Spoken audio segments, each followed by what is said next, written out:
Organize Me Radio, episode 82, Organizing Paperwork for Special Needs Children.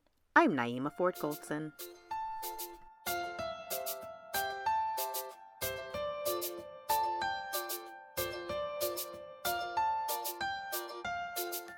Hi, everyone. Welcome to Organize Me Radio. I'm Naeemah Ford-Goldson, and April is Autism Acceptance Month. And today we're going to be talking about organizing paperwork for the various therapies, IEPs, and other educational plans. And today's guest is the owner and founder of the IEP Coach. Please welcome Jamilah Bashir. Welcome, Jamilah. Thank you for having me, Naeemah. Thank you so much. Jamilah, thank you so much for being here.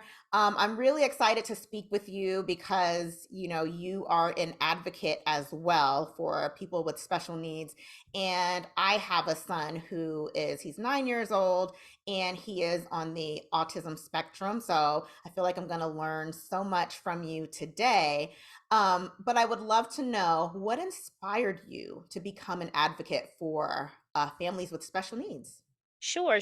So I have a younger sibling who has an intellectual disability. So that's where my passion for advocacy is rooted in, and also just the passion I have working in special education. So when I was in college and I was learning, about special education, I'm passing the information on to my mom. So we're kind of like going through the journey kind of together.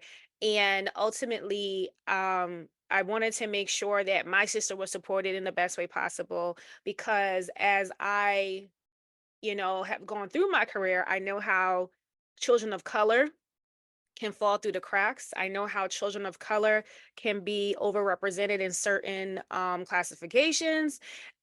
So I wanted to make sure that my mom was equipped with all the information. And again, as I was going through my career, through my profession, having IEP meetings, I just saw how parents were just like, thank you so much for explaining this to me. And that just was like, like, oh, okay, they definitely need, additional support. And I never viewed myself as an advocate. I want to say it wasn't until I became a sped supervisor where I'm like, oh, okay, I'm really advocating for these families and I'm advocating for these children, that I felt that I really stepped into being an advocate. So, before we talk about organizing the paperwork and the best way for families to do that, can you explain to everyone what an IEP is and what it stands for? Sure.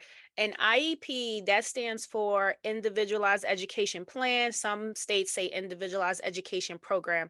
So student children that qualify or individuals that qualify for special education services, they get an IEP. So the IEP is basically like the detailed plan of how this child is going to be educated and the supports they need to thrive in their education. So it's going to list any services that they require, any type of accommodations, modifications, any type of support they need when they're taking assessments, parent input. Like it's all of that information is in there and it's all organized into a plan so that way teachers know, okay, this student needs this type of accommodation in order to best perform in whatever content area, behaviorally, and then also if there's any related services, speech, occupational therapy, physical therapy, etc., that is listed in the IEP as well.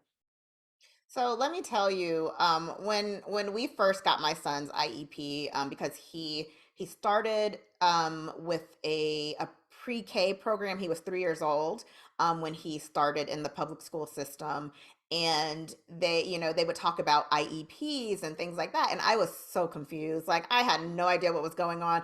I didn't understand how to read it. I'm trying to like follow along with them, and I feel like it wasn't until recently where I really started to understand what it's for, what these things mean, the things I can Mhm. ask for within the IEP. So, can you explain the importance of having a well organized system for paperwork related to the educational plans, the different therapies, and an IEP?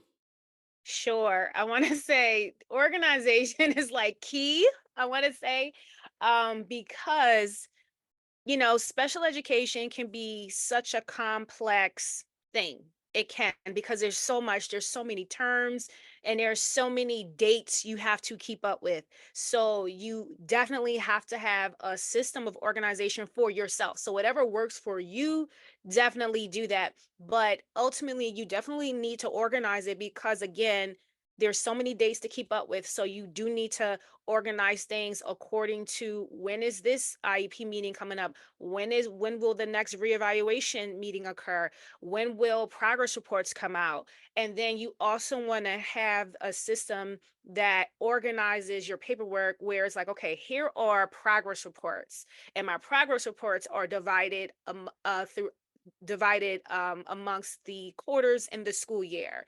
And I'm like, oh, here's my IEPs. And you definitely want to keep track of every single IEP, so that way you know what year it was done, what grade was your child in. And then also it allows you to refer back to IEPs to see, oh, did they recycle goals in this IEP? Did they just copy and put the same thing in this annual IEP? And also it helps you to see just the growth in your child. So you can say, oh, last year their goal was this year their goal is this, or last year they needed this support, this year they don't need as much as support, or whatever, the case may be.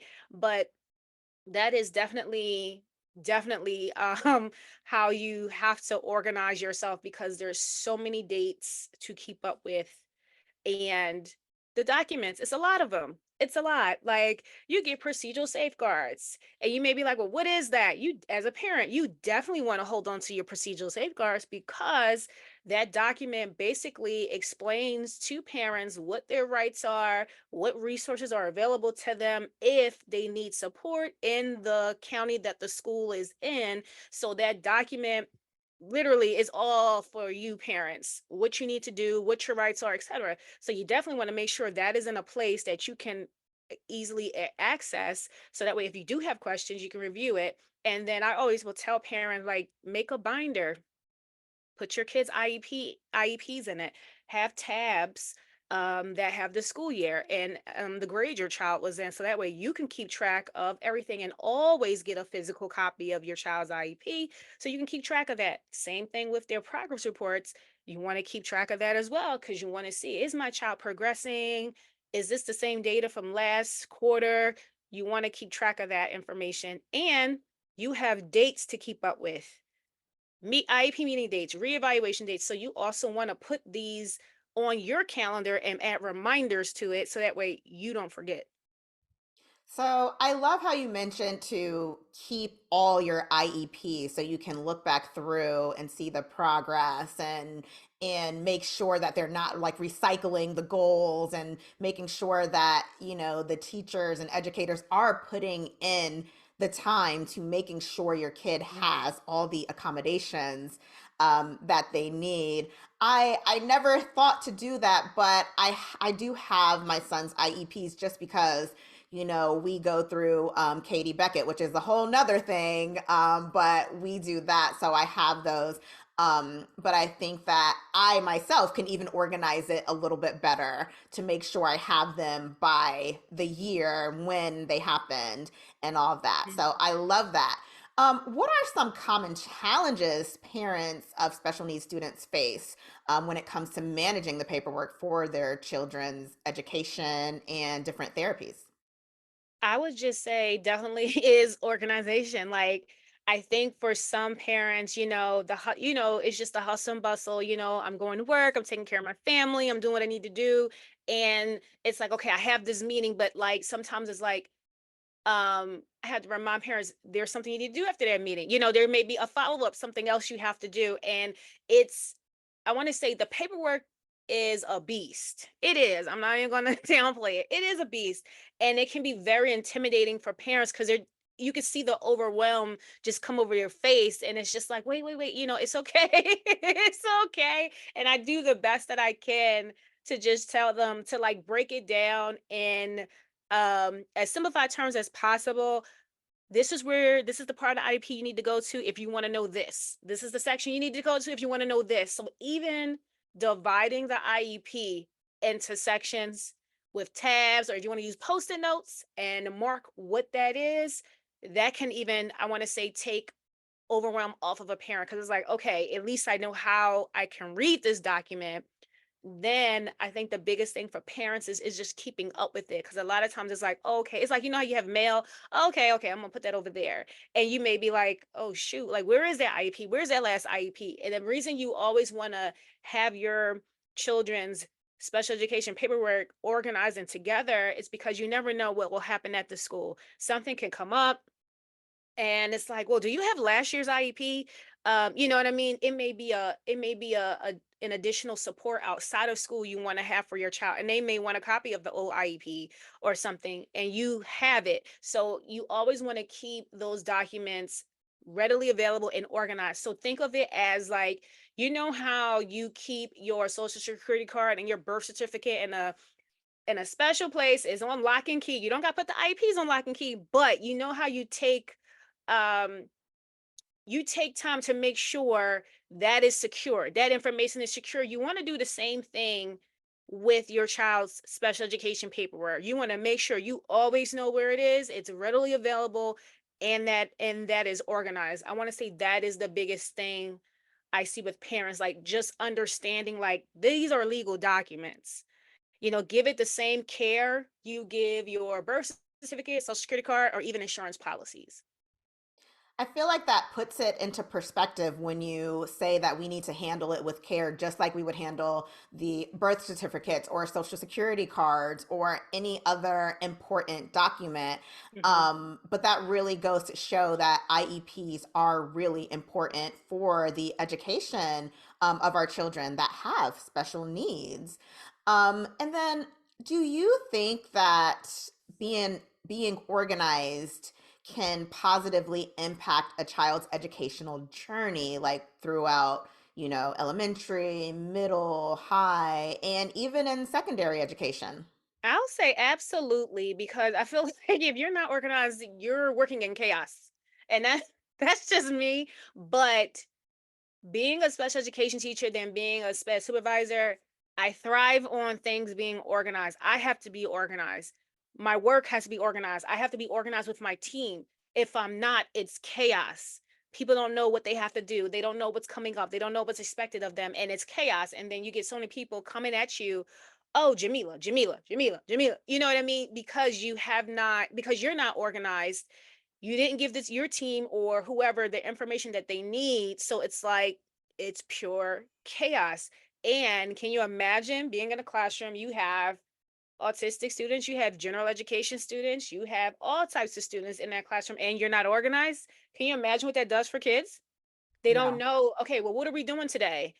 We got tests. Are we doing an assignment? What are we doing? You know what I mean? And also for a kid who has needs, they thrive on a routine.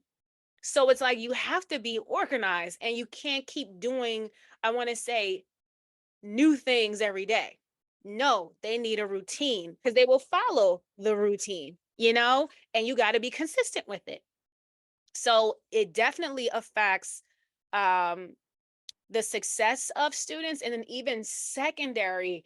Like, I want to say that's when I really kind of realized I was an organized person, because for me, I have classes. No one is reminding me to go to class. So I have to be organized. I have to set alarms. I have to do a to-do list for myself. I have to cross off things as I get it done, so I know, okay, that is done. And for me, I would color code things all the time, and I did it in the classroom too.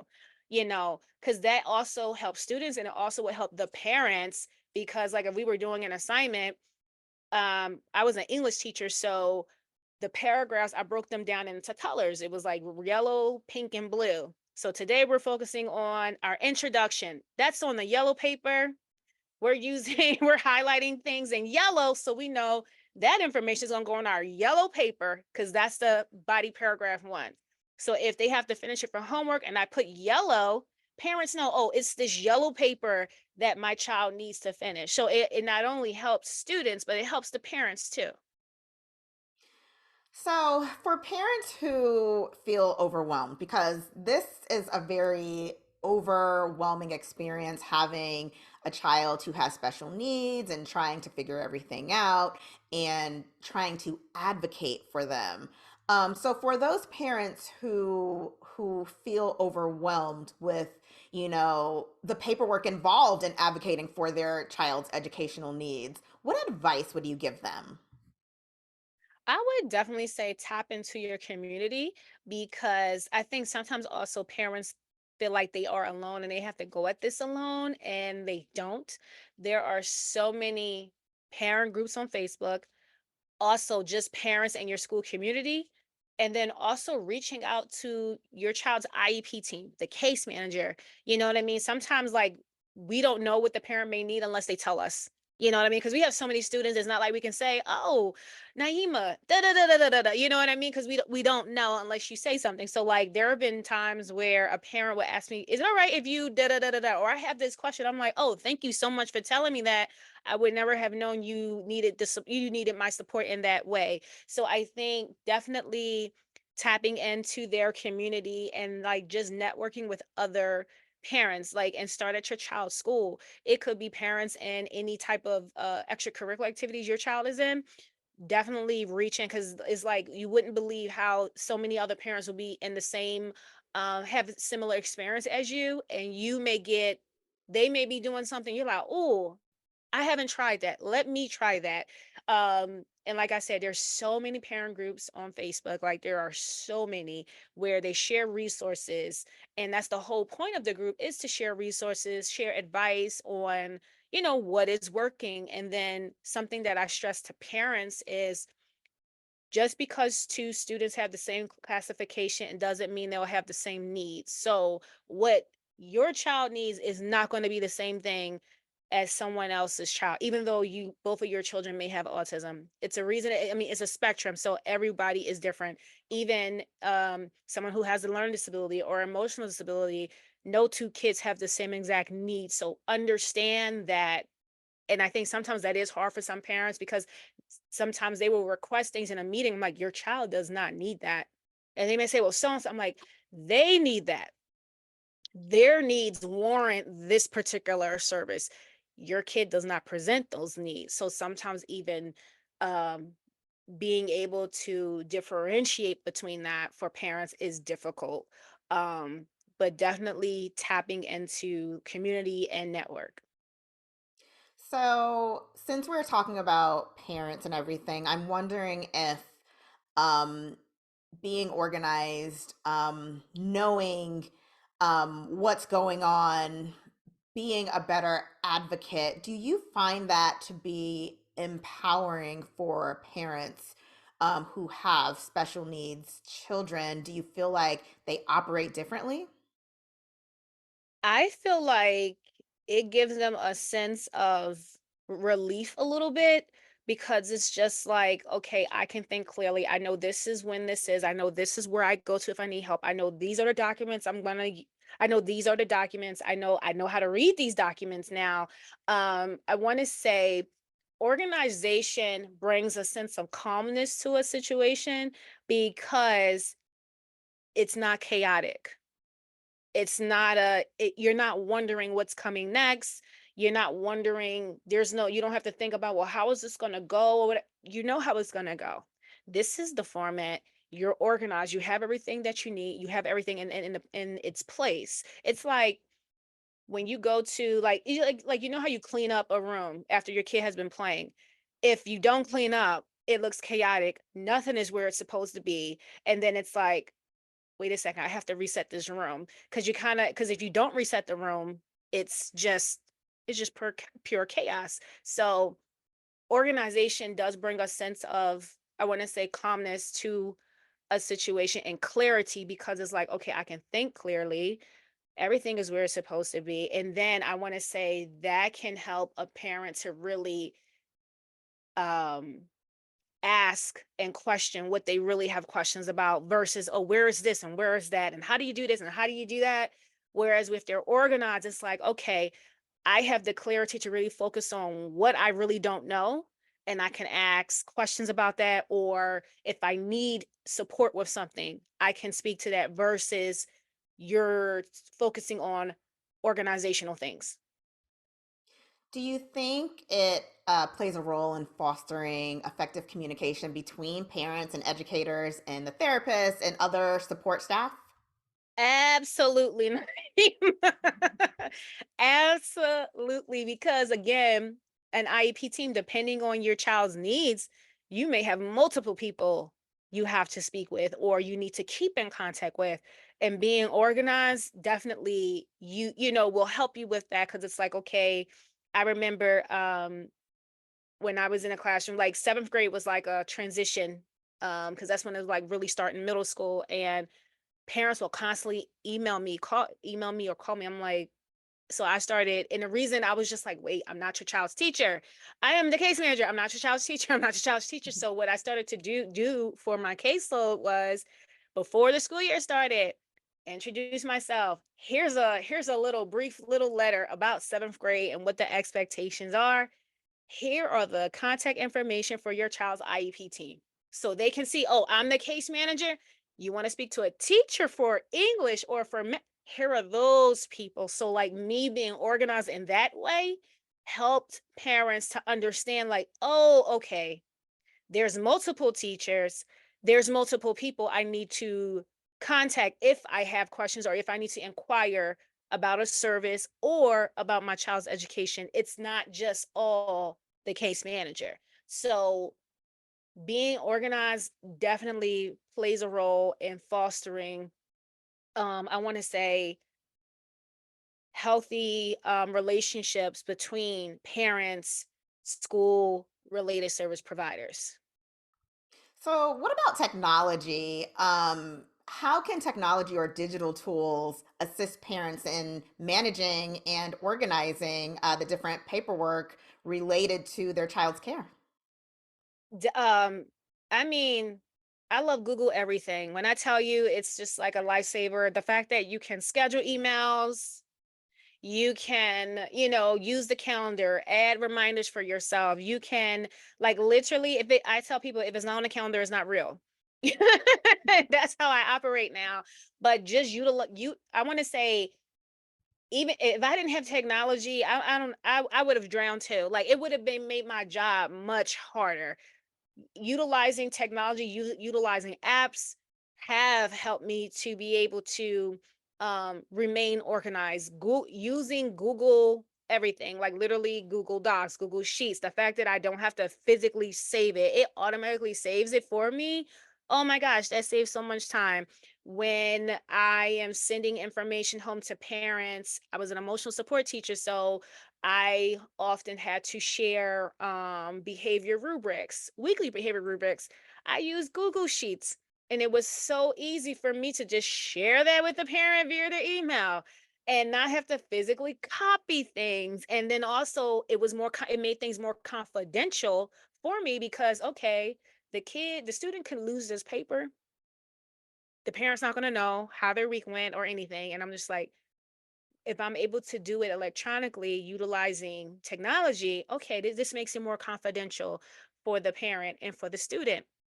I and parents can get a quicker response utilizing technology versus getting on the phone and talking to somebody. And then also, it's a way of parents keeping track of documentation because hey, when you send something electronically, you have the time, you have the date on it, so it's documentation for you. So definitely technology has been great. Being able to just be on the platform and I can send a message to a parent right away. A parent can send me a message or send a message to a related service provider.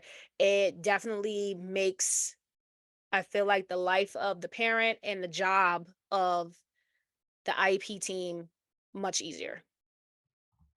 So, for those parents who they don't even know where to start when it comes to getting organized, organizing their paperwork, they might not know where their IEPs are.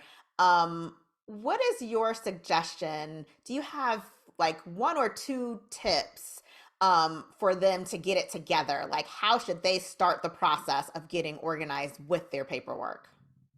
I would say definitely get a binder. I feel like that's always a easy, I want to say one of those big 3-ring binders, because to me, that's an easy way to start. You know what? If you just start just putting them all in this binder, that's a start, because at least you know, hey, they are all in this binder. And then the second thing I would say is organize that binder by year. Those are two simple things that you can do, and it will help you so much because one, hey, I know all of the special education paperwork is in this binder. And then two, even if I didn't organize it, even if I didn't fully organize it within the year, as long as you have it organized by year, you know, okay, we're on this particular school year. Okay, I know everything I need is in this section. So just doing those two things, getting a binder to put all your special education paperwork in, and then dividing it by year, getting tabs and dividing it by year. Those are two simple things you can do to definitely help you. Okay. Great tips. I love it all. Taking mental notes. And so I'm wondering if you can tell us a little bit more about the IEP coach and who you help. And then can you let us know of any other resources that might potentially help parents? I know you mentioned Facebook groups earlier, but if there are Mhm. any other resources, feel free to let us know. Sure, sure, sure. So again, I'm Jamilah, aka the IEP coach. I love talking about the IEP. I could talk about the IEP all day. I'm the founder of and owner of the IEP Coach LLC, and we are an education consulting company. We specialize in providing special education support to our teachers, paraprofessionals, and parents, so that way you can thrive and not just survive as you go through these special education streets. Okay, so for teachers, we do a lot of professional development and coaching. That is a lot of what we do when it comes to teachers, and everything is special education centered. So, of course, focusing on the IEP, focusing on effective co-teaching practices, focusing how do you properly progress monitor, and we also support instructional assistants and paraprofessionals because they're like the backbone of special education. They help teachers so much. So we also support them. When it comes to parents, we do a lot of parent workshops. We'll get hired to do that. And they tend to focus a lot on the special education process, IEP process, and 504 plan process. That's a lot of what we do on the school and organization side when it comes to parents through our parent workshops. When we are just focusing on consumers, just a teacher and parent, we do consultations. We will review documents for parents. We attend IEP meetings for parents to support them. And for teachers, we have a Speducators Rise coaching program specifically for special education teachers. And we have our Master IEP course, which is for teachers, parents, related service providers, and paraprofessionals, where we teach you how to read and understand an IEP. So we start with the invitation to participate. We go through every single last section of the IEP, and we do the no rep, which you will learn about when you enroll in the course. So by the end of that course, you understand everything about an IEP, and you also get copies of our of our workbook, excuse me, our ebooks, Master the IEP Volume 1 and Volume 2. Some other resources that parents can get connected with, I would say definitely check out your state Department of Education, because there's so much information on there and there's so many resources on there. Look at your child's procedural safeguards, because there's also resources in there for you, different agencies that can support you as well. So those are just two things that definitely you can look into. Okay, great information.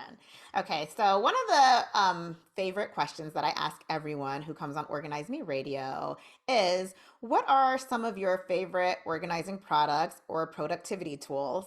I know you mentioned binders and then you mentioned using Google. Do you have anything else that you like to use?